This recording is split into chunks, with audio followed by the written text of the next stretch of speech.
Everyone's talking about Kevin Stefanski needing to be worried about his job security, but I'm looking at Bubba Ventrone, who's sitting on the hottest seat in Cleveland. We'll talk about it coming up in the Locked On Browns podcast.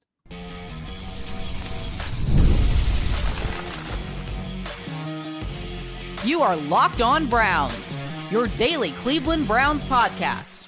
Part of the Locked On Podcast Network, your team every day.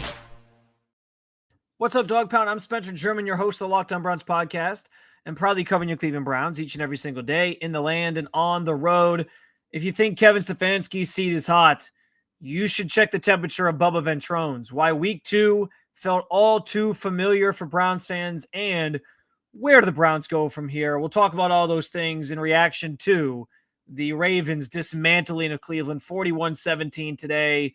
I do want to first, though, thank you for being an every day at the Locked On Podcast Network, making us your first listen every single day. Remember, you can find Cleveland Browns content with Locked On Browns every week, Monday through Friday, guaranteed.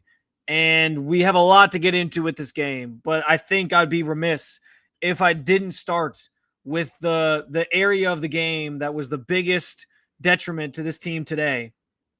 And that is special teams, which continue to be awful for the Cleveland Browns. And this is going back to the Mike Priefer days, right? Mike Priefer was here during the Hugh Jackson era. He actually hung over for early on with Kevin Stefanski in his tenure. And special teams are always an issue for this team. They've been that way for a while. They get Bubba Ventrone, who was in the mix to be the Colts. He interviewed for the Colts starting head coaching job. He's a well-respected name around the league, one of the better special teams coordinators in football in general. And the Browns bring him in. And I listen, I was guilty. Hand of the air. I was guilty. I thought Bubba Ventrone would be the type of coach that would turn those units around and make them better. And we'd see the results. And the only thing we've seen is that the Browns have a brilliant punter who got hurt today and stuck it out so that he could, keep playing throughout the game and still be the punter for the Browns, but could have really hurt himself and the team by losing him for the season, or could have had a serious injury because there was a blocked punt in this game. And I honestly think that was one of the plays that told the story of this game just in general, because up until that point, the Browns had done a tremendous job defensively for the first 3 drives or so of the game, limiting Lamar Jackson, doing exactly what we talked about doing, not letting him, get loose, not letting him do too much and hurt you on the outside, running around with the football. And the defense was making plays. They kept this thing close. They were making it interesting. And then the block punt changed things because the Ravens took over with the ball at the Cleveland 24. They wound up going in and scoring a touchdown, and that made it 10-0. And from there, the defense still held their own for the remainder of the half. But like, you take that off the board and you maybe go into the half tied at 3, which, by the way, the 3 points that the Browns scored, or the 3 points that the Ravens scored prior to that, was set up by a great punt return after Cleveland went 3 and out that gave Baltimore the ball at Cleveland's 49-yard line. So they were on Cleveland's side of the field for both their scoring drives in the first half of this game, which really set the tone for what was to transpire the rest of the way. This special teams unit was awful today. And you couple it with last week where you have the missed kicks from Andre Schmidt. Well, I guess, thank God he made his kicks this week. That's maybe the one silver lining from the special teams today, is that he actually made his 1 field goal today and he made all his extra points. So thank God for that, at least. But I'm over here watching highlights from the Dolphins and Patriots game where those two teams returned kickoffs back to back, or not kickoffs. I think one was a punt return and then one was a kickoff return, back to back on each other. And the Browns, they had some decent returns today. I can't remember the last time this team scored a touchdown on a return. And I know that the new kickoff rules are a newer phenomenon. It's a new thing to the league within the last 2 years. But why isn't this happening for Cleveland? And as good as I think Bubba Ventrone is, as much respect that I have for him as a coach, and his commentary week after week, I think he is very much like a culture guy. I think he's a good football mind in many respects. But at the end of the day, this is a results-based business, like many sports and like many things. And the results just aren't there for the special teams unit. There was talk at the end of last season that it might be time to move on from Bubba Ventrone. He stuck it out. They gave him another chance, particularly because, they kept largely a lot of the staff just intact in general. They were already going to change out the offensive coordinator because Ken Dorsey was terrible and go back to Stefanski's offense and all that. So in doing that, they were like, let's not shuffle too much here. Let's keep Bubba Ventrone around. And I can understand it. Okay, you're getting a chance to sort of redeem yourself here. Fine. But at the end of the day, man, like there's only so much that you can continue to give passes for. And the special teams continue to struggle for this Browns team. The things that, and it's costing the Browns games, frankly. Like that's too, you could say today maybe it didn't cost them because they got blown out by 41-17. Like clearly there was more points scored than just the ones that were given up because of bad special teams plays, or set up by bad special teams plays, I should say. But the first 2 weeks of the season, it's that unit, it's the special teams unit that is costing you the most in the margins for a team that has to basically be perfect every single week to win. You can't have that. And so I know everyone's talking about the future of Kevin Stefanski, and everyone's speculating on how bad this season would have to go for them to fire him mid-season or at any point this season or whatever. And I've made it very clear. I think Kevin Stefanski and Andrew Berry, barring a colossal disaster where things like spiral from here and they only win 3 games again, or they are worse than last year. If that happens, then yeah, I think anything is fair game.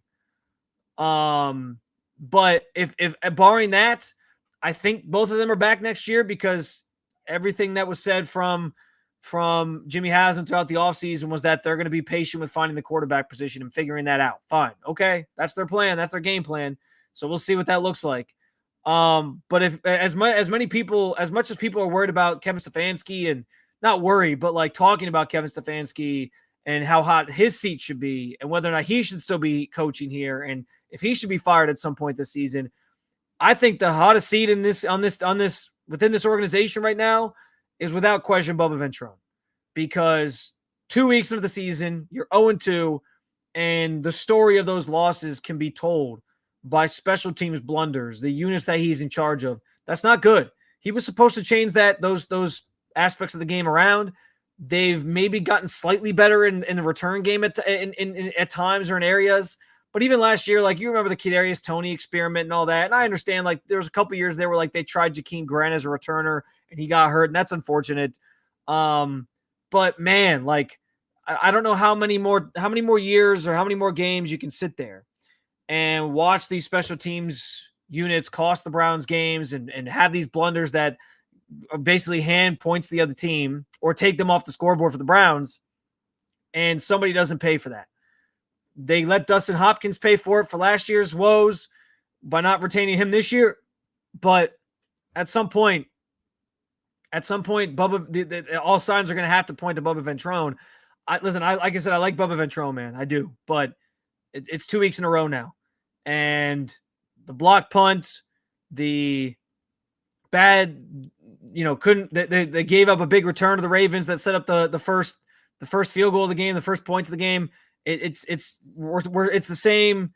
It's week after week, like a broken record. We're talking about the special teams hurting this team and being bad, and we're asking the same questions. How do they fix it? What's going wrong? Why can't they figure this out? We don't have answers, and it's not, when you don't have answers, it's up to somebody else to come in here and find them. And so I think Bubba's certainly sitting on the hottest seat on this coaching staff in general, or maybe within the organization in general, after another bad performance from his units today. But like I said, thank God Andre Schmidt made the kicks, right?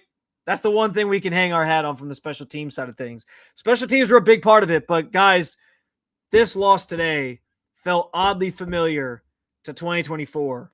We'll talk about it coming up on the Locked On Browns podcast. Today's episode is brought to you by PrizePicks, the daily fantasy app where making the right call can actually pay off.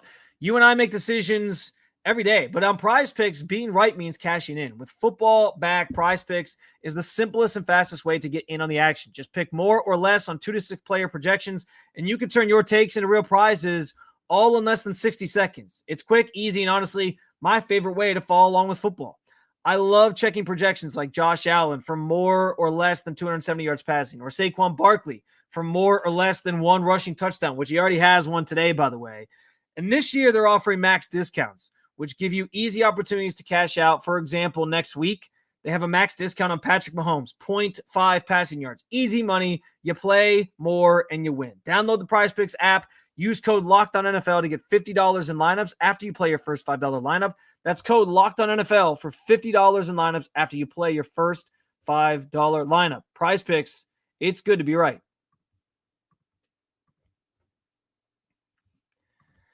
So the special teams blunders are nothing new for the Browns. We saw that a ton last year as well. But I think in general, just today's loss felt very reminiscent to how most of last season played out. It was the same mistakes. It was the same problems. It was the same issues. It was eerily similar.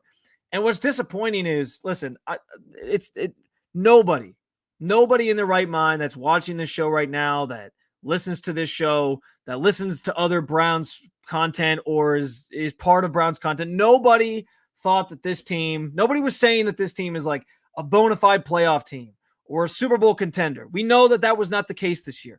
Nobody was really expecting that this year, not a soul. But they were expecting this team to be a little bit better than last year. And I tried to sell you on that.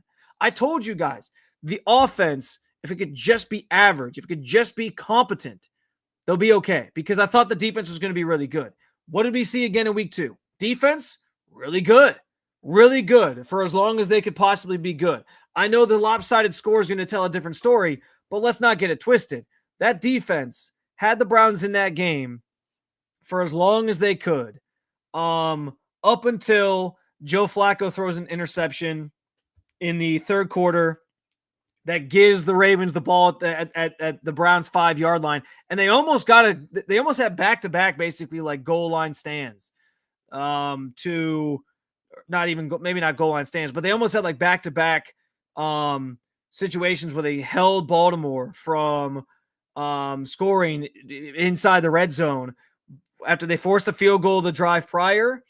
And then after the interception, they almost did it again. And it took the Ravens going to 4th down and then throwing a touchdown pass to punch it in and get that touchdown. They're just their second touchdown of the game. And that's where things started to really kind of blow open. At that point, it ended up being it was 20.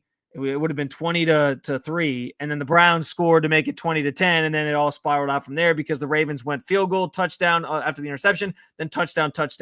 And that was it. I mean, it was over at that point. But again, the defense held this. They kept this game close. They kept it as close, and with it, they kept the Browns within as close of striking distance as they could for as long as they possibly could. And what did them in? We all know the answer. It was the miscues. It was the special teams blunders, like we talked about, the blocked punt. It was the interception from Flacco. It was the fumble from Joe Flacco that gave the Ravens short fields, gave them easy opportunities to score, gave them great field position. And at some point, like as good as this defense is, when they're out there longer and they're on the field more often and they're giving more opportunities to Lamar Jackson, more bites at the apple for a talented player that he is, of course they're going to crack at some point. It's bend but don't break, but at some point you're going to break if your offense isn't doing anything and the defense is having to protect these short fields all the time.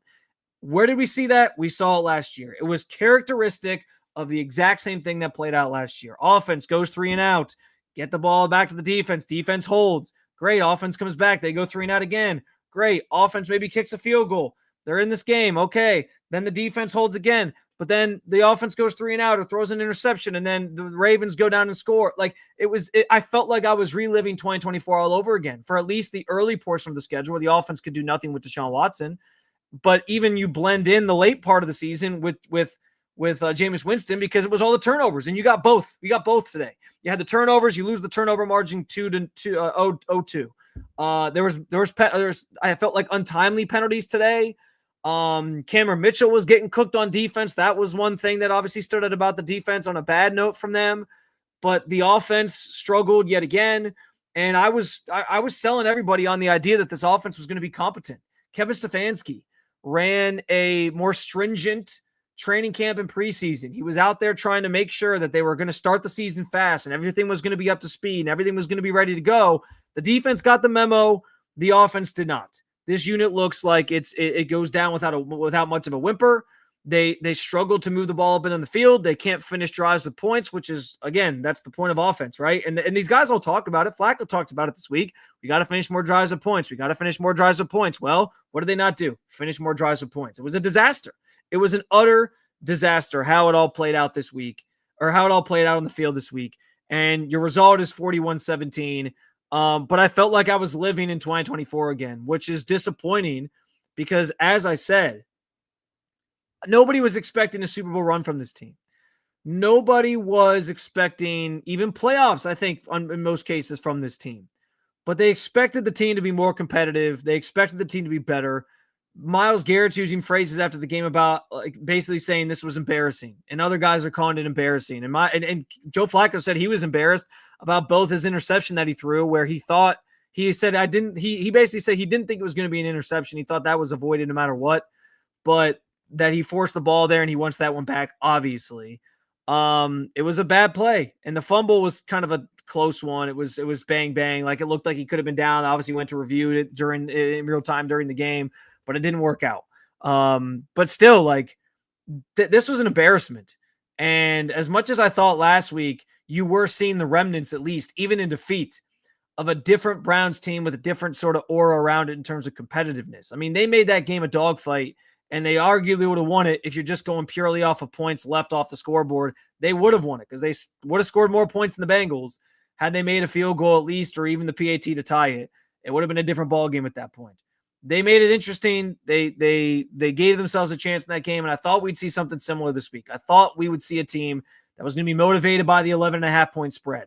I thought we were going to see a team that was, motivated by the fact that the Ravens were doing the 30th celebration thing in front of them. I thought these guys, the way they talked all week, Derrick Henry's not hard to tackle, no challenges in the secondary. I thought they were going to show up and play a really competitive game and give themselves a chance, and that was the case early. And then the floodgates opened, and the offense made too many mistakes, and the special teams units were putrid, and you get the result that you get. But I walked away from this one just feeling, again, like I was in the twilight zone back to 2024, and it was that season all over again. And if this is a sign of things to come, if this is where the season is headed, boy, we're in for a long one, covering this team, following this team, cheering for this team as a fan that you are, because that was a disaster. And that this felt reminiscent of week 1 last year against the Cowboys, where there's all this hype, you're excited, big game, you're in like sort of the prime slot on a Sunday with the 425 kick, and it goes disastrously for you. You get blown out, you get run off the field, and that set the tone for those first 6 games of the season, where the offense couldn't do anything. You're getting blown out by teams, and you get out to a putrid start. And now, as bad as last year was, the Browns are actually worse right now at 0-2 than they were 2 weeks into last season when they were 1-1. So I think that honestly leads to the next thing I want to get into perfectly, which is, where do the Browns go from here? Because we know the 6 games to open the season is tough. You have a Packers team that is a Super Bowl contending team, legitimately, coming to town next week. What's next for this Cleveland Browns team? We'll talk about that coming up next on the Locked On Browns podcast. This show is sponsored by BetterHelp. We all turn to some funny places for advice. Your barista, your barber, maybe even a random stranger in the bathroom. But not everyone is the right one when it comes to real support. That's why BetterHelp is here. With over 30,000 licensed therapists and more than 10 years of experience, BetterHelp helps find you the right match, someone clinically trained and credentialed to guide you through life's challenges. I've caught myself venting to my group chats over sharing with friends who, listen, they all mean well, and sometimes they are even helpful, but they're not therapists. Having someone trained to talk to helps get actual results as you attempt to make the changes you need in your life. BetterHelp is also flexible. You can join sessions online, from home, or on the go, which makes therapy fit into your busy schedule. As the largest online therapy provider in the world, BetterHelp can provide access to mental health professionals with a diverse variety of expertise. Find the one with BetterHelp.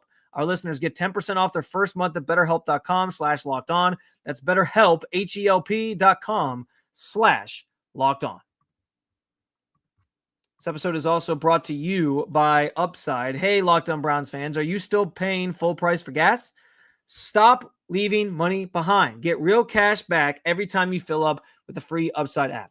Simply download the free Upside app in the App Store and Google Play right now and start earning cash at the pump today. Use the limited time promo code touchdown and get an extra 25 cents back per gallon on your first fill up. You can make up to $300 a year just from buying the gas you already need.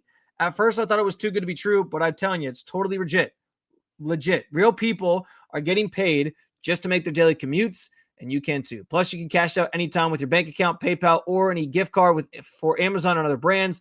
Don't let this offer drive on by. Download the free Upside app using a limited time promo code touchdown for a limited time to get 25% off or 25 cents, per gallon bonus. That's promo code touchdown.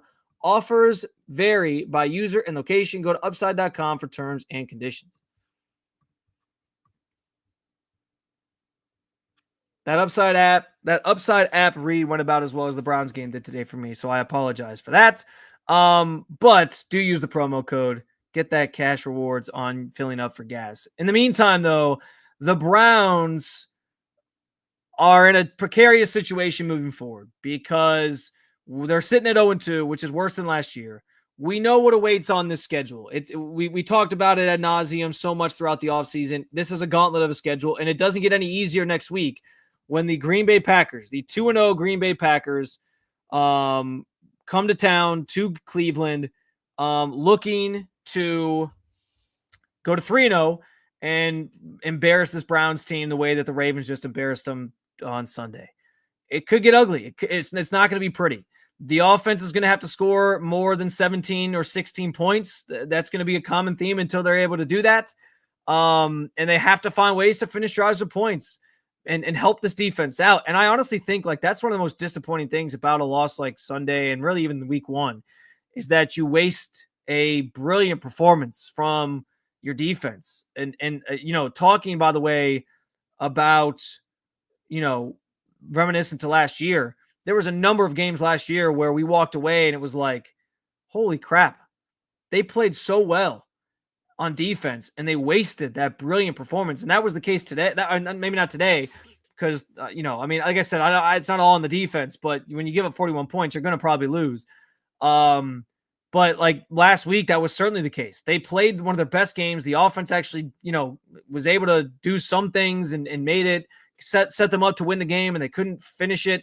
And so you leave these games sometimes feeling like it was a missed opportunity because your defense plays well, but you can't punch it in on offense. And so it's not going to get any easier with the Packers coming to town next week. They're a juggernaut. They got Micah Parsons, who was part of that Cowboys team last year that absolutely dismantled you in week one. So that's not great. You got the Lions after that. It's like legitimately, it's fair to look ahead and start asking ourselves, like, where do the Browns get their first win? I was saying for a while that I thought maybe the Vikings game would be it, where you have a Vikings team that I think is kind of poised to take a step back. Now, granted, J.J. McCarthy put a great comeback win out of his you-know-what in week one against the Bears on Monday night. And so maybe I'm wrong about J.J. McCarthy. Maybe the Vikings are going to be good. But I've thought more and more, too, about the idea that, like, they play that game in London. The Vikings will already have been over there for a stretch of time because they play a game the week prior against the Steelers in Ireland. And going over there and trying to adjust the time and all that and then play a game seems like it might be a tall task for this Browns team. So I don't even know if that's a given anymore. It's starting to feel like the first win for this team won't come until potentially against a Dolphins team on October 19th, which they could be going through some turmoil because they actually might fire their coach by that time. That's the rumor on the street. Everyone's like Mike McDaniel might not be here. He might not make it to the end of the month. And so the Dolphins game is kind of the one you're circling, like maybe that's the first win. 7 games into the season, which is absurd, but true. Because this is a tough road to hoe for this Browns team, without question, where you have the Packers, Lions, Vikings, Steelers. I don't know where they go from here. There were some promising things in certain areas. I'll say this, like Quinshon Judkins being back out there. 10 carries, 61 yards. He averaged 6.1 per carry. That helped the run game that was putrid last year jump to 5.2 yards on the ground per carry as a group. And that's encouraging. That's awesome. That's what you want to see. The run game had some moments where it found some success. Early on, that wasn't the case, but as the game kept going, they found some more room to run. I'm encouraged by that. I'm encouraged by Quinshon another week being prominent in this offense and getting sort of caught up to speed. I thought it was interesting. Ross Tucker on the broadcast kept talking about how he is out there playing after having just one padded practice leading into his rookie year. I mean, that was pretty remarkable, and just in general that he was even out there.